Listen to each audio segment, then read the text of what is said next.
Assalamualaikum warahmatullahi wabarakatuh. Perkenalkan, nama saya Dinda Yulia Stuti, NIM 120161115 dari kelas 1C Akuntansi Syariah.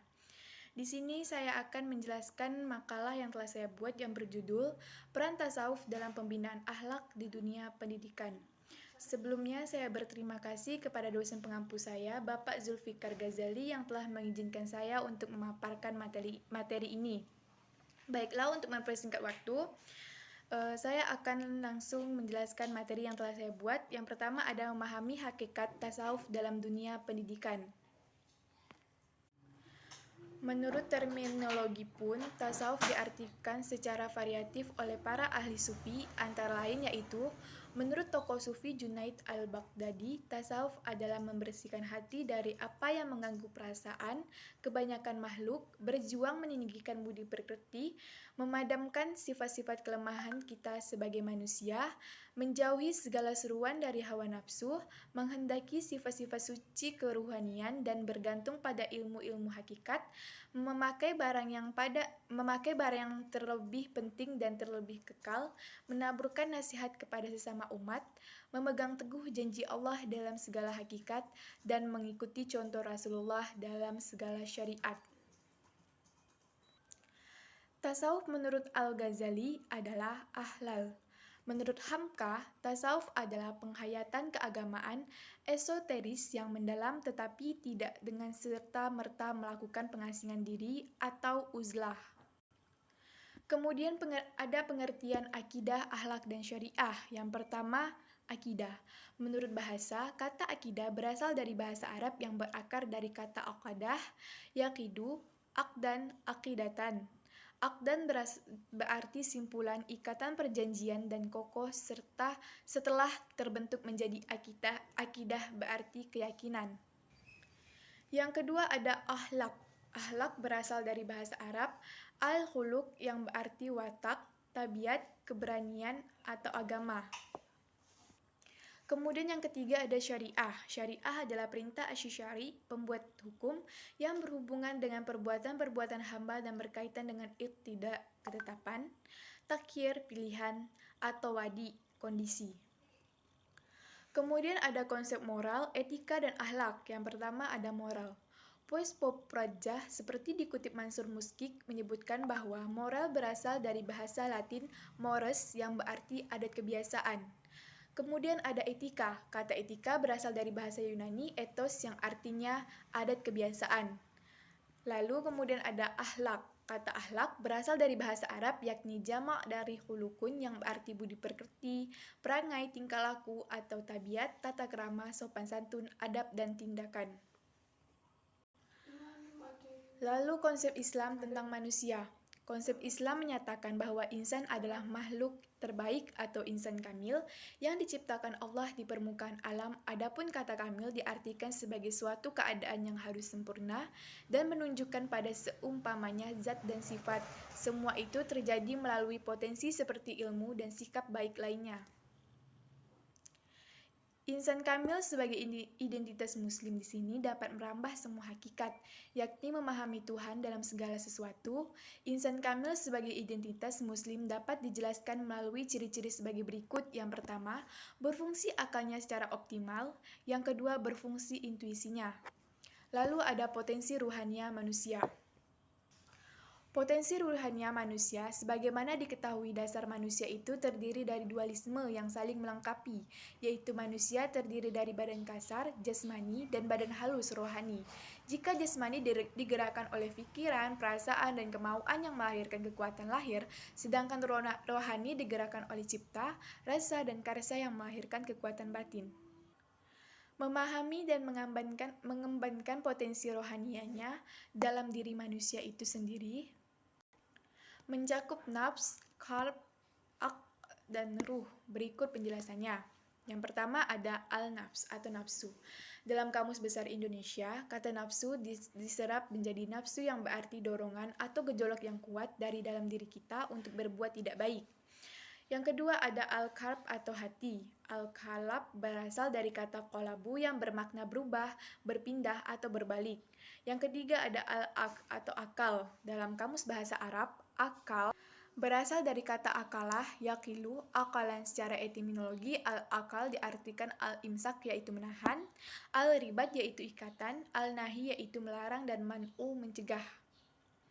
Kemudian yang keempat ada ar-ruh, al-ruh atau roh, menurut Al-Qusyari, ruh adalah jisim yang halus bentuknya, seperti malaikat dan jin yang merupakan tempat akhlak terpuji. Lalu ada penyakit-penyakit hati dan obatnya. Penyakit hati merupakan penyakit ataupun kendala yang terdapat pada hati serta perasaan manusia. Orang yang terkena penyakit hati biasanya tidak menyadari dan cenderung membenarkan dirinya sendiri.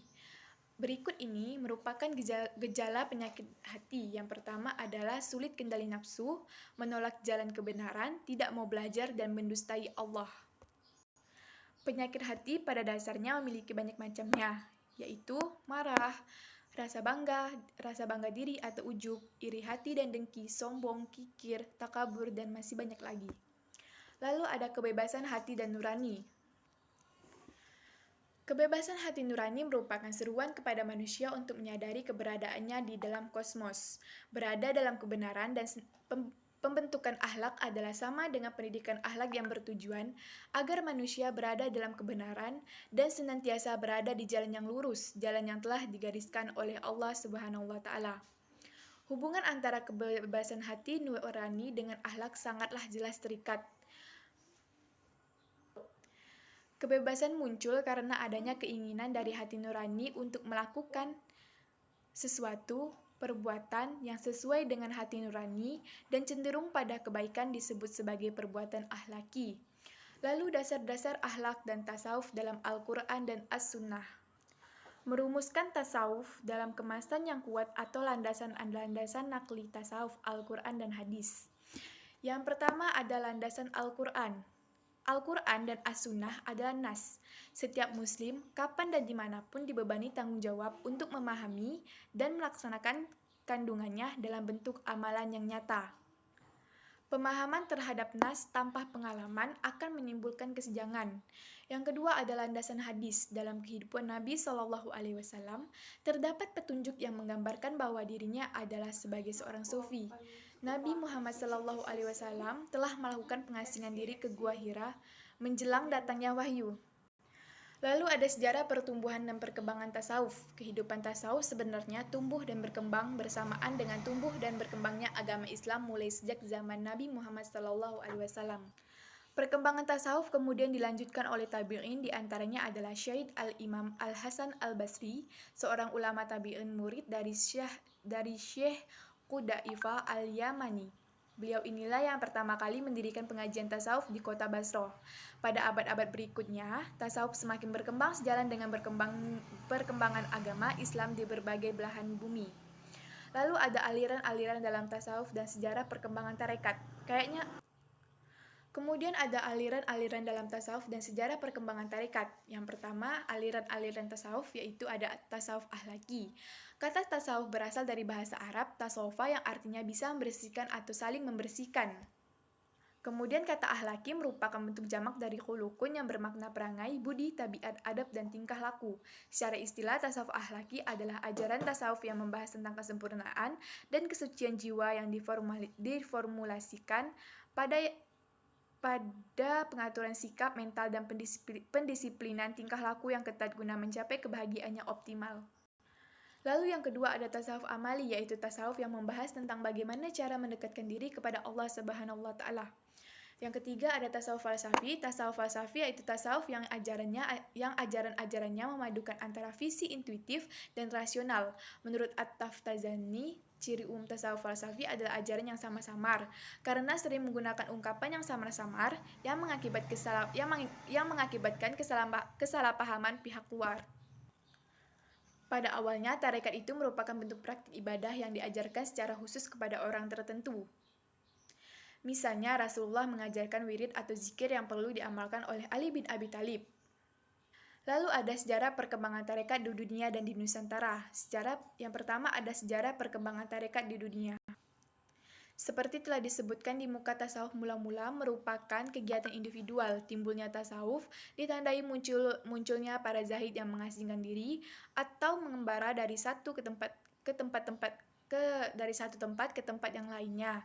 Kemudian terbentuk tempat-tempat yang menjadi pusat kegiatan para sufi yang dinamakan ribat, istilah lainnya zawiyah atau khanaqah. Lalu yang kedua ada sejarah perkembangan tarekat di Nusantara. Sejarah tarekat di Indonesia diyakini sama dengan sejarah masuknya Islam ke Nusantara itu sendiri. Para sejarawan Barat meyakini Islam bercorak sufidik itulah yang membuat penduduk Nusantara yang semula beragama Hindu dan Buddha menjadi sangat tertarik. Kemudian ada maqam dan ahwal dalam tasawuf. Yang pertama, pengertian maqam. Kata maqamat berasal dari bahasa Arab yang berarti tempat orang berdiri atau pangkal orang mulia. Lalu ada ahwal, merupakan bentuk jamak dari hal. Secara bahasa, ahwal atau hal memiliki arti kondisi atau keadaan. Dapat pula kita pahami ahwal atau hal ini merupakan keadaan mental. Lalu ada zikir dan latihan spiritual dalam tasawuf sebagai sarana penyucian jiwa. Zikir secara etimologi berakar pada kata zakarah yazukuru, zikran artinya mengingat, memperhatikan, mengenang, mengambil pelajaran, mengenal atau mengerti. Ingat, dari sini dapat dipahami bahwa kata zikrullah dapat mencakup penyebutan nama Allah atau ingatan menyangkut sifat-sifat atau perbuatan Allah, surga atau nerakanya, bahkan segala yang dikaitkan dengannya. Demikian arti kata zikir secara bahasa. Zikir juga berarti berdakwah di jalan Allah kepada semua manusia dan jin, menyebut nama-namanya ke segenap penjuru dunia sebagai rasa syukur atas pertolongannya yang tampak maupun tidak. Sekian dari makalah yang telah saya sampaikan. Kurang lebihnya saya mohon maaf. Wabillahi taufiq wal hidayah. Wassalamualaikum warahmatullahi wabarakatuh.